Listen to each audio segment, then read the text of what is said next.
So it's me and you, as usual, sat in our offices. Me, Kirsty Darkins, you, John Ballard, and we're just going to have a little chat about the most common questions that all the investors we work with come to us with, and that we try to answer in a lot more detail on our mastermind days. So this is just to give everyone a bit of a flavour about what do we actually talk about when we do our little investor mastermind days. So for those of you who don't know me, I am a commercial surveyor and investor, and John and I invest jointly with our property development company, WEM Commercial. John, I'll let you introduce yourself. And for those who have never met me or don't know me, I am a builder and project manager. Been at it for bloody hell 30 years now. Got my own construction company, but I also do a bit of consulting to wannabe property managers or project managers and guys that are just getting into doing property for themselves and they don't know how to prep a building for tender. So that's us. Absolutely. So that's what we do, and where we invest is in the West Midlands, and we specifically invest in town centre mixed-use properties that need repurposing. So often they're vacant or they've got upper parts that nothing's been done with for years. So we're trying to breathe a bit of life back into high streets at the moment, and that's what we've just done at our development in Telford, in Wellington near Telford, little market town. So we've turned 2 shops into 3 shops, which are all fully let and cash flowing, and the offices above into 3 flats. And that is where we're doing our mastermind on Thursday morning this week. And we have got a couple of spaces if you've got nothing in your diary, and it would help you. So what are the main questions that we're asked? Well, we're going to cover 3 things that we're mainly asked each. So I'll ask John one first, because this is the question that he always gets asked almost as soon as people walk through the door. John, how much per square metre is the development cost? Go. Yeah, I think people have done too many courses, and I've spoken to this about quite a few people. The professionals understand this fully. The guys that are getting into it are getting to know it, and then the newbies are shocked when I tell them this. There is no one price you can use that fits every building. If you just thought about the different, so if you're a resi, if you focus on resi, how many different types of building under the resi umbrella are there? And how many different conditions do you think you can find them in? Do you think one renovation yardstick, one renovation silver bullet is going to fit that building? No. Same on commercial, exactly the same. You don't know how old it is, you don't know how well it's been looked after, and there's a lot of different sizes and everything else. So it is a nightmare. Quoting renovations as a seasoned builder is one of the hardest things I do to get right. And even our building, Kirsty, there was some surprises in there that we didn't even know about. We took a lot of things into factor for it, but there's a lot that we didn't get, because we didn't know about it. Take a sheet of plasterboard off and ta-da, what's behind it? So my balls are crystal, flesh, not crystal. So you've got to remember that. I got it all backwards, didn't I? So yeah, how much does a renovation cost? There are a few yardsticks that match certain buildings, and we can, once we've finished ours, we can sit down and do the sums and tell you exactly to the pence what ours costed, but it's going to be different for your building. So the only way to truly get a renovation quoted up is to have somebody with experience of that type of building. Okay, that's the only way. Yardstick is find a bloke who's done a building, or a girl who's done a building like that. So, that's how you do it. So if I went into exactly the same type of building, similar age, similar layout, the one we just finished, I'd know exactly down to the pounds and pence. The rest of it is guesswork through experience and knowledge. So yeah, no silver bullets, lots of guesswork. And also just having contingency. So, one of our learnings is, right, if we do a building of this age again, we're going to double our contingency just for the unknowns, because there's been a lot of unknowns on the current project we've done. And we'll be going through that in detail with photos and all the challenges that we've had, but managed to overcome because we've got the experience on our side, and because we know who to work with to solve the challenges. But it certainly hasn't been easy. And I think a lot of the time we hear so many investors putting content out in the communities and making it look really easy. And the reality is that it isn't easy. You need to have the right knowledge, the right contacts, the right support, but also the right mindset, because you're going to hit some bumps in the road. So that's one of the questions that John is always asked straight out the gates. how do you find the deals? Well, I don't find the deals on Rightmove or Zoopla for commercial property in particular. I use those portals to find agents. So I find a lot of the deals through commercial agents, local commercial agents, their own websites, and having relationships with them and just phoning them up. I also use tools like Nimbus Maps, so you can use a bit of prop tech, but also my network and just talking to local businesses. So a lot of us like to sit behind computers these days and think that we can do everything we need to do from the comfort of our sofa on our MacBook or our laptop, whichever. We have this thing going on, like I'm Team Mac and John really isn't. So, but anyway, but yeah, you can't do it from behind your computer. So the answer is walk the streets, do some detective work, download title deeds, speak to local agents, find out who owns empty, derelict properties, deal make. Build good relationships with the commercial agents and use their websites, not the big portals. So they're really my top tips for how to find property. And again, I'll go into it in a bit more detail when we spend time. So question number 2 that John normally gets asked is, how do I find and work well with a builder when I'm doing renovation and conversion projects? It's difficult from both sides of the fence because there are such thing as rogue traders and rogue clients. So both parties are as scared of each other as each other. So it's difficult to if you're fresh in an area, so if you're working out of your area, you don't know anyone from Adam, you can't really get reviews, you can't do anything else like that. So you have to try and find people that have used builders in that area. So you can go on to Facebook, you can go on to Check a Trade, you can speak to previous clients and all the rest of it. The key thing is, don't sign up until you've seen any of their previous work. Don't sign up until you've actually got all the paperwork. Them emailing you one line going, yeah, 10 grand, mate. That's not a quote and it's not a contract. You're going to end up in the shit. And if you end up employing somebody like that, I hope you don't put it on Facebook, because I might be one of the guys taking the piss because you should have known better. So don't do that. You definitely need to speak to them a couple of times. You need to get the hardest part of any job is when the work is going over time and over budget. Now, if you're not gelling with them when it's all nice and easy before the job, how's it going to go later?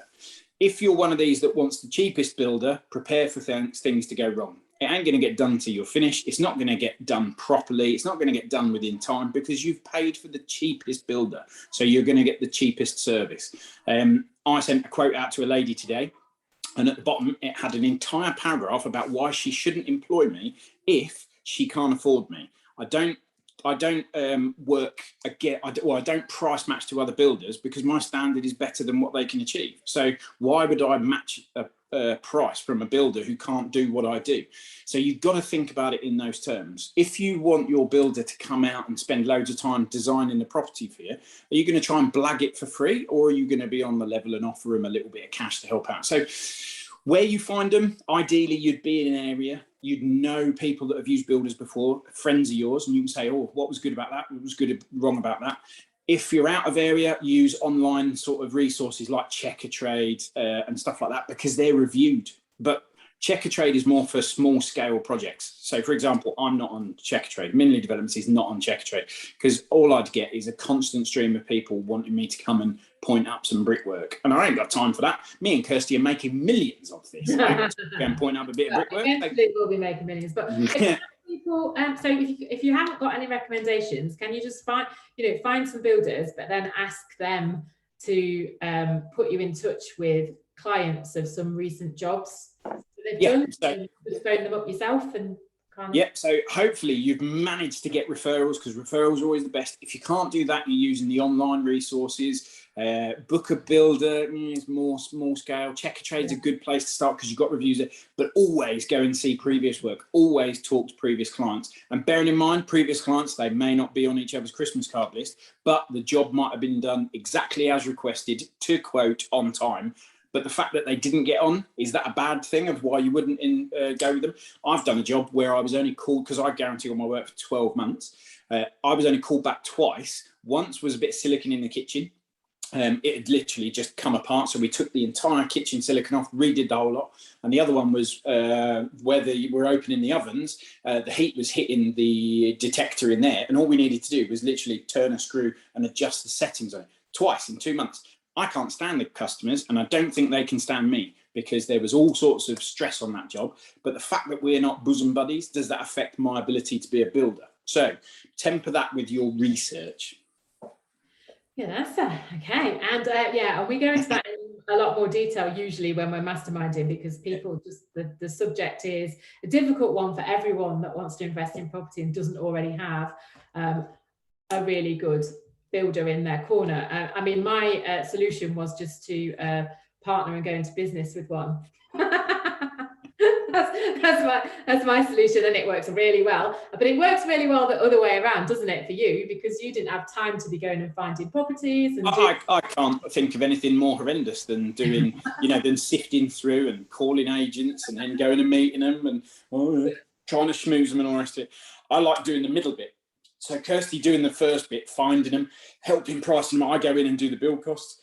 I do the middle bit, and then I throw the property and the keys back at Kirsty, and she does all the end bit. So this is a partnership made in heaven, because we both have our expertise and our niche, and then we work well together. So yeah. See if you can find a builder that you trust, and then give it a go. Absolutely. And also what I would say is that when we go and do viewings, we are not looking at the building with the same pair of eyes. So we ask a totally different set of questions when we go and do viewings. It's really quite funny. And so if you can, find your builder before you go and do your viewings. If you're doing a renovation or development, so if you keep the ground floor commercial, but you want to convert or renovate the upstairs, or you need to do some work downstairs as well, just to make it habitable for tenants, then take your builder with you from the get-go, because you'll do your numbers in a very different way. So we did a viewing recently where John was held up, so he was meeting us about 15 minutes after we started the viewing. Quite a big property, so that was fine with the agent. I went through and asked all my questions, and then John turned up and asked a completely different set of questions that I hadn't even thought of. And that's the value, of working together, because this is quite hard to do on your own. So commercial property, the biggest question I get asked is, how do you value commercial property? Because it doesn't have a bricks and mortar value. And how do you value mixed use property? It's valued commercially. You don't do a commercial valuation on the ground floor and then a bricks and mortar residential valuation on the upper floors. That's the key point number one that people need to understand when they're looking at mixed use projects. And there's a lot of opportunity in town centres, on high streets at the moment, but you need to understand how the valuations stack. So capital value for a commercial property is all about how secure is the income from that property. And that's why it doesn't have a bricks and mortar value. So you can have a row of commercial properties and they're all in the same town on the same street, and they'll all be completely different values depending on how long is the lease or leases of the property and how strong is the tenant, the business that occupies that property. And that's how we calculate the value. So we use a multiplier, which we call an investment yield. So this gets confusing because in commercial you end up with two yields. So I talk about the return on your capital employed as a return rather than a yield, otherwise it will confuse you. So as you can see today, I cannot possibly explain to you in 2 minutes how to value commercial property. When we do our mastermind, I have a little bit more time to try and help you start to understand it. And this is why I end up mentoring people in commercial, because it really takes the support of an experienced surveyor if you truly want to get into commercial. So yeah, valuation of commercial, very different to residential, really important to understand. So we've got 2 final questions that we're going to cover in this little session. So the one that John usually gets asked as well is about project managing. So, how to set up the project management, but also how to manage the challenges as you go along, such as if you start to fall out with your builder, or if they fall behind, or you can't get the trades that you need, So what are your top tips on project management, John, on the sort of project that we've just done, kind of mixed use commercial ground floor, converting the uppers to resi? Well, I think you have to plan for the worst and hope for the best. So, you know, if you're going to plan for the worst, you're taking your builder to court, or your builder is taking you to court, because there's two types of everybody. You need to plan for the worst. So when you stand in front of that judge in the court and he says, "Where's your contract? Did you sign one? Did you get them to prepare one? Or did you rush into it and have fuck all ready?" That's point number one. Prepare for the worst. You have to get the paperwork done. You need a contract. You need schedule of works. You need payment schedules. You need all of that. So that needs done and it needs signed. So don't be one of these Facebook stories whining on about how your builder's ripped you off, when actually your builder is fuming because you haven't paid for what you've asked them to do. So paperwork, black and white. There is no question what needs done and how much you pay for that. Simple as that. So plan for the worst, hope for the best. If you end up going down that route, you can Google it. There's about 100 different websites that are used and can give you advice. The key one is you both need to talk, which a lot of people find difficult. You need to talk, and you need, if you're not happy with something, the builder needs to be given a chance to rectify it. And whatever it is, for the correct price and the rest of it. And how you approach that will make your life easier or worse. So if you are prone to just flying off the handle and going crazy, maybe you want somebody else to approach the builder. Likewise, if you're too timid and you're never going to actually get the builder to do what they want to do, maybe you should get somebody else to help you. So yeah, you need to plan for the worst. That is the top tip. Obviously on the day we can go into a lot more detail, and Kirsty on her mentoring and the course goes into a lot more detail on this as well, but that's my top tip. Excellent. And my final point is about tenants. Where do we find tenants? That's the other thing that I get asked a lot, particularly about high street properties and offices. So, you know, yes, but if I, you know, buy this property and white box the shops, for example, ready for local businesses to move in, how do I find them? Well, don't forget that the high street's dead, isn't it? All these courses keep teaching everybody the high street's dead. So clearly all of our shops should be empty, but they're full. Yeah, I mean, that's everyone who's focusing on commercial conversion. And yes, there's some new permitted development rights, but that won't be right for every town centre, and particularly not every high street. And convenience and service-led retail is thriving. There are lots of new kids on the block, but no one's talking about what's new, what's working, what the opportunities are. So we cover a lot of that as well on our mastermind days, and you know, with my mentees and the consulting that John does. So we are sticking with the high street. That is our strategy. There's so much opportunity to go after. So where do we find our tenants?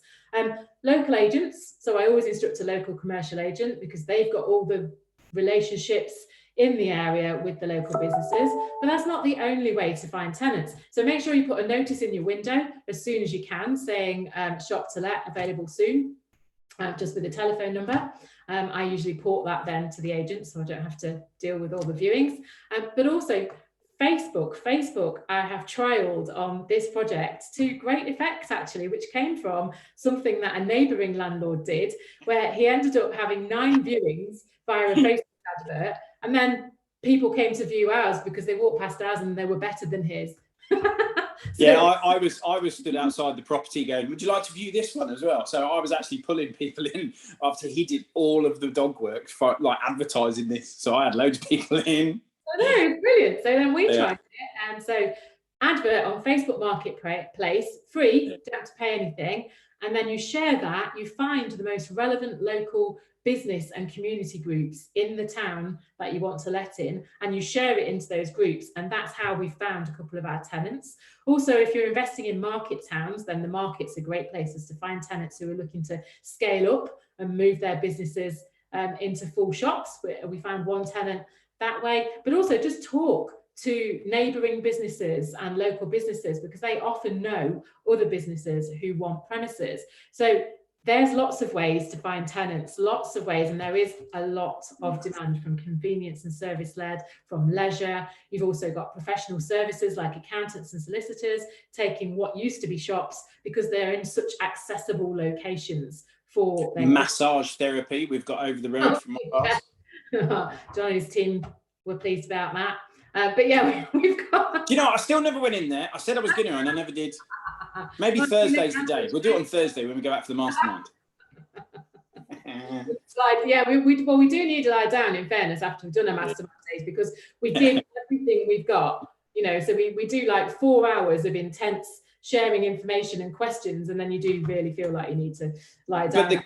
But the key thing that we try and put across is there's loads of people out there, like Kirsty said, they try and make it look all so easy and I can make millions off of every property, and it's all, everybody knows it's all rubbish. They're all talking out there behind, aren't they? It's not easy. Every property I've ever worked on in the last 30 years has always come up with problems. Obviously, the scale and cost of that depends. So we're not after blowing sunshine and smoke up somebody's arse. We are literally going to give it to you warts and all, because the best thing to learn is how to overcome issues. And put it this way, do you need punched in the face to find out how much it hurts? Or are you willing to look at somebody else and have them explain how much it hurts when you get punched in the face? And then you can learn how to duck, maybe. So if you can understand how we've got round our problems, you know, both on Kirsty's side, the finding it and flipping it, my side, the build, you know, you're going to put yourself in a much better position, because when you get one of these properties of whatever flavour and size and a problem comes up, you'll remember obviously the problems that we've had and how we got around them. So hopefully that will help just a little bit. Yeah, so that's us. We do commercial mixed use development. If you want to get into commercial and you just don't know where to start, we'd love to help you. We have 2 spaces left on our mastermind day this week, this Thursday morning at our site in Wellington near Telford. So if you're free, get in touch. We'll put a link in the comments and come and join us on that. Otherwise, just get in touch with us and let us know what you need to know, and we can point you in the right direction or talk to you more about how we might be able to help you. We're going to do these sessions a bit more regularly, focused on the most commonly asked questions, to start helping people be more aware of what the options are, what the opportunities are, what strategies there are, and then, yeah, as John says, how to overcome all the challenges that come up, because if it was that easy, then everybody would be doing it, and they're not. So we hope that was useful, and we'll see you all soon. See ya.